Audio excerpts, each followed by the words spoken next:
Hi, I'm Nikki, the Obsessive Bookseller. Welcome to my channel. Today we're doing a top 10 books in 10 years. I've been on Goodreads since 2012 and they have these really nifty stat buttons that you can click. It details how many books you marked as read that year and what you rated them. And that's what I'm going to be using today to determine what books were the best in each given year. There are a couple of years in here where I know I had some really good readings, so it's going to be difficult to pick just one. I have my little laptop here. I didn't do any research beforehand. I have no idea what books I read in what year, except for the most recent ones, obviously. So it'll be a discovery process for both of us. Starting with 2023, I read 114 books. I see Jade's Legacy on here, Wall of Storms by Ken Liu, Guns of Dawn by Adrian Tchaikovsky, Will of the Many by James Islington. But my favorite book of 2023 was Ender's Shadow by Orson Scott Card. It's surprising to me as well that this was the one that got picked out of everything else that could have been chosen. But this book was perfect. And a lot of its strength was how much of a circle of awesomeness it built around Ender's Game, which in itself was a really good book. The psychology involved in this, getting inside the heads of these characters, the pacing was perfect, the sense of excitement was perfect. Everything about it for me was awesome. If you had asked me going into the year, knowing which books I was going to read, I don't even think I would have predicted this one in the top 10. I figured it would be good, but yeah, favorite book, who knew? 2022, I read 104 books. I especially loved the Bartimaeus trilogy by Jonathan Stroud. I also read In an Absent Dream by Sheena Maguire, part of the Wayward Children series. Boundary Side by Robert Jackson Bennett, that one was really good. Alice by John Gwynne, Wisdom of Crowds, Tyranny of Faith by Richard Swan, loved that one. But of everything, my very favorite book of 2022 was Children of Time by Adrian Tchaikovsky, one of the first works I've read by him and still easily one of my all-time favorites. This book was so well-rounded for me. I love the character work, I love the creature creation, I love the setting, I love the plot. The pacing was decent, and even better, I love the ending. It's one of those books with those X factors that when you finish reading it, you just feel this excitement, like you need to talk about it. You need to tell people about this book. And that happens to me very rarely, like maybe once a year. I read a lot of good books that in theory should get 5 stars, but I don't often give out solid 5-star ratings, and I did for this one. Determining a favorite has not been very difficult up to this point because I had already done videos where I gave a lot of careful analysis and picked my winner. But now we're getting into where I haven't done that for the channel or anything. 2021, 64 books read. That was the year I had a baby. Yeah, reading just doesn't seem as much of a priority in that case. Only a few 5-star reads, but they were really good ones. Rhythm of War by Sanderson, Best Served Cold, and Sharp Ends by Abercrombie, All Systems Red, Murderbot, Martha Wells, and Memories of Ice by Steven Erikson. So many high caliber books read that year, but I know instantly which one I'm picking because it's still to this day one of my all-time favorites. Best Served Cold. Like, no competition. I liked the First Law trilogy, but it wasn't until getting to this point where I just completely fell in love with his writing. Totally enamored with everything he's doing. Like, every single sentence that this man writes either enhances character or builds the world. It's a really grim, dark revenge story, but it had this really nice balance of humor. Dark humor, but still funny. Like, only Abercrombie can get you to laugh during a torture scene. And it's that amazing balance, those amazing characters. This book will stick with me for a really long time, and I'll probably end up rereading it eventually. Now, the First Law Empire is already one of my favorite series, but this just happens to be the pinnacle. Which is really funny because you talk to a lot of Abercrombie fans and each one of them will tell you a different book within the series that's their favorite, but this is the one that did it for me. This is really fun. 2020, 74 books read. The Shadow of What Was Lost, which I think was a reread. Race the Sands by Sarah Beth Durst. Blood of Empire, part of the Gods of Blood and Powder. It's the second Powder Mage trilogy. Emerald Blaze by Ilona Andrews. Loved that one. Ooh, Deadly Education. Oathbringer. Man, this is going to be hard. Okay, so here's the thing. Shadow of What Was Lost, that Lacanius trilogy, is one of my all-time favorites. It's so good. But evaluating each individual book, I want that impact feeling, that feeling of, oh my gosh, I can't believe how good that was.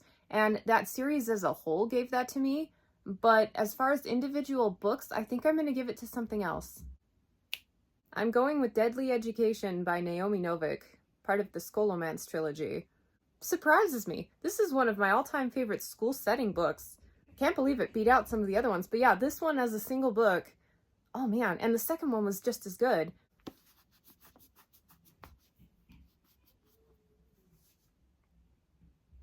I love that it's true to its advertising. This school is incredibly hazardous to the people who are there, and your ability to survive depends on resourcefulness and how well you get along with other people and find tribes to kind of protect you. And this girl is just so in her own way the whole way through that she makes it a lot harder on herself because she can't get along with others. And that's why a lot of people don't really like the book, is because the main character is unlikable. But to me, that's what makes the story so much fun. I think it's brilliant, and I'm pleasantly surprised that this is the one I'm picking for 2020. Yep, 2020. 2019, that was a hard year. 63 books read.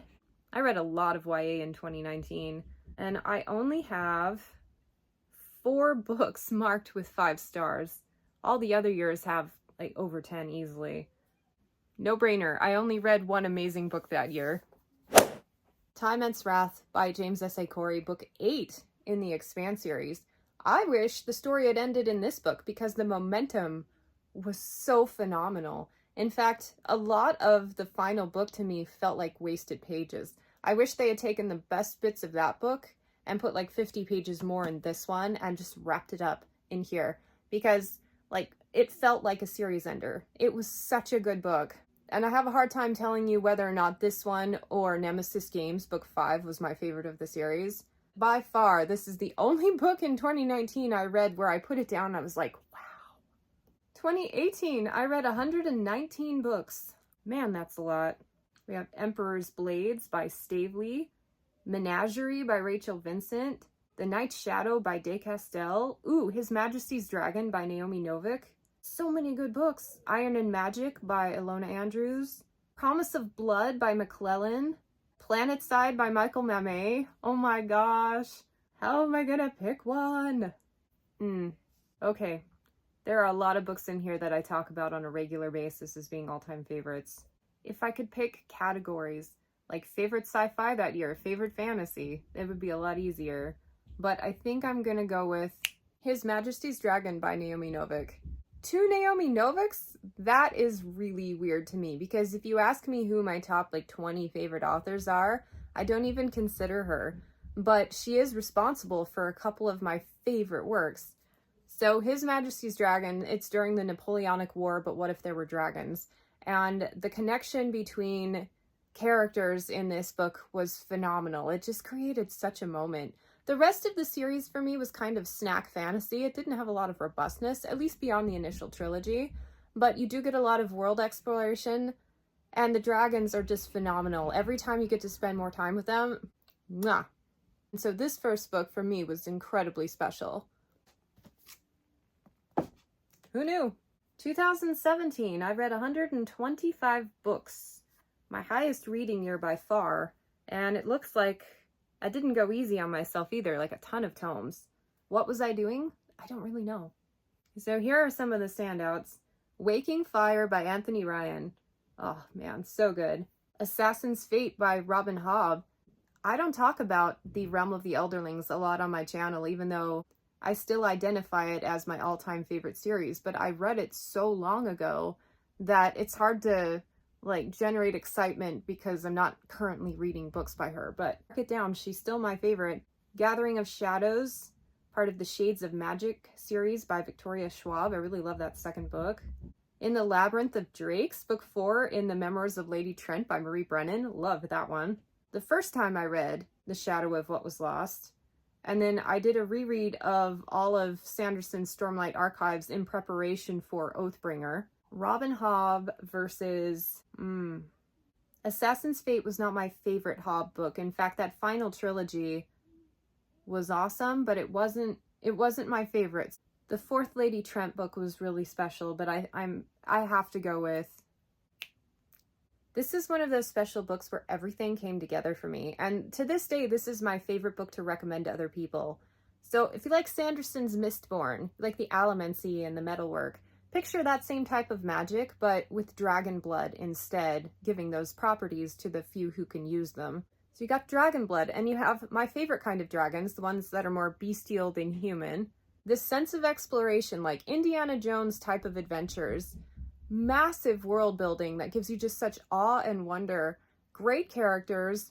It has clockwork and flintlock fantasy elements as well. Just the perfect combination of everything. And I already loved this author from Bloodsong, but it just solidified it. So yeah, Waking Fire, Anthony Ryan, best book of 2017. I should do another one of these by publication year, like best book that was published that year that I read. Okay, 2016. So 2017, 125 books read. 2016, 61 books read, which is not surprising because that was when my firstborn was born. I had a year of pretty light reading. It looks like mostly fun sci-fi and urban fantasy with the occasional Sanderson thrown in. I did read Morning Star from Red Rising. I enjoyed that one. Bloodsong is in this lineup. No Good Dragons Go Unpunished, part of the Heartstrikers series. Academ's Fury of Codex Alera, Book 2. I loved that one. And then Magic Strikes by Ilona Andrews. By all accounts, my selection should be Bloodsong by Anthony Ryan. But there's one book that always just brings it home for me, and that's Magic Strikes by Ilona Andrews. But seeing as they don't have any kind of hardcover edition, I don't have a copy. But I love Ilona Andrews. Her urban fantasies are always so much fun. And book 3 in the Kate Daniel series is where things really started to take off for me.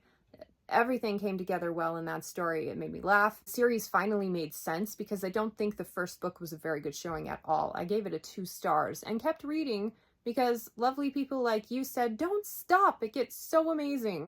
So yeah, book 3 on a pedestal. I should go back and reread it sometime because I love it that much. But annoyingly, I don't have anything to put in the slot. 2015, 87 books read. I really enjoyed Wither this year by Lauren DeStefano, book 1 in the Chemical Garden trilogy. It's a young adult. One of the better ones for sure. The book Havoc by Anne Aguirre, part of the Dread Chronicles. I remember having a clear moment with that book. Legion by Brandon Sanderson. That one made me laugh. Oddly, a romance, As Long as You Love Me by Anne Aguirre, part of her 2B trilogy.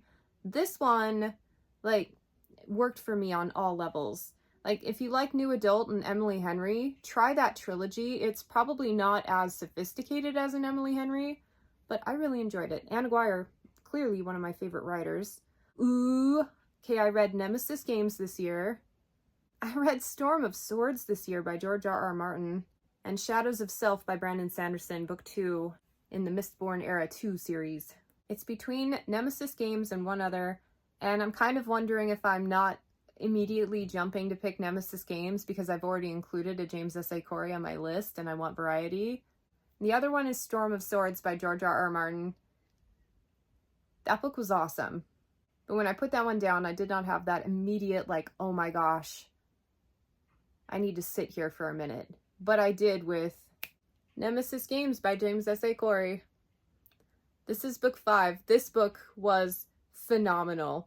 I can still feel the reverberation of emotion on everything that happened in this book. It was just so good. 2 Expanse books. Who knew? And 2014, last but not least, 88 books read. Oh man, I read Way of Kings this year. I read Kushiel Skyen by Jacqueline Carey, which still has, to this day, one of my all-time favorite battle scenes. So good. Independent Study by Joelle Charbonneau. Oddly, a middle of a YA trilogy, dystopian, one of my all-time favorite books. It was so good. Words of Radiance by Sanderson. Not a Drop to Drink by Mindy McGinnis. That book was rad. Lies of Locke Lamora. Fool's Assassin. Perfected by Kate Jarvik Birch. Random YA one that was really good. Silver Shadows by Rochelle Mead. Oh, Red Seas Under Red Skies by Scott Lynch. Man, there are 5 books read this year that would have been winners if they were in any other given year. The 3 that are calling to me are Red Seas Under Red Skies, Kushielskayan, and one of the Stormlight Archive books. And I think the winner of 2014, Way of Kings by Sanderson.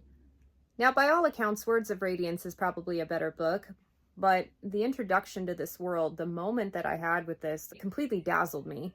World building for me goes a lot further than anything else in books, and to me, this felt like the new chapter of fantasy. Like, this moved the genre forward, in my opinion, when it comes to world building and creature creation and total immersion. I just thought it was absolutely superb. And there are so many moments in this book that just kind of took my breath away. And it gets even better in book 2.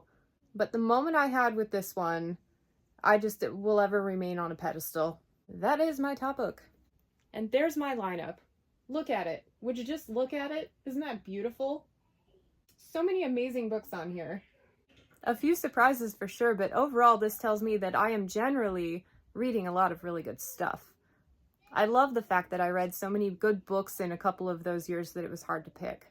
That was so much fun. If you have the time and inclination to look back over your reading history and let me know what were your favorite books in each given year, that would be awesome. Thank you so much for watching. Subscribe if you haven't already, and I hope to catch you next time. Bye.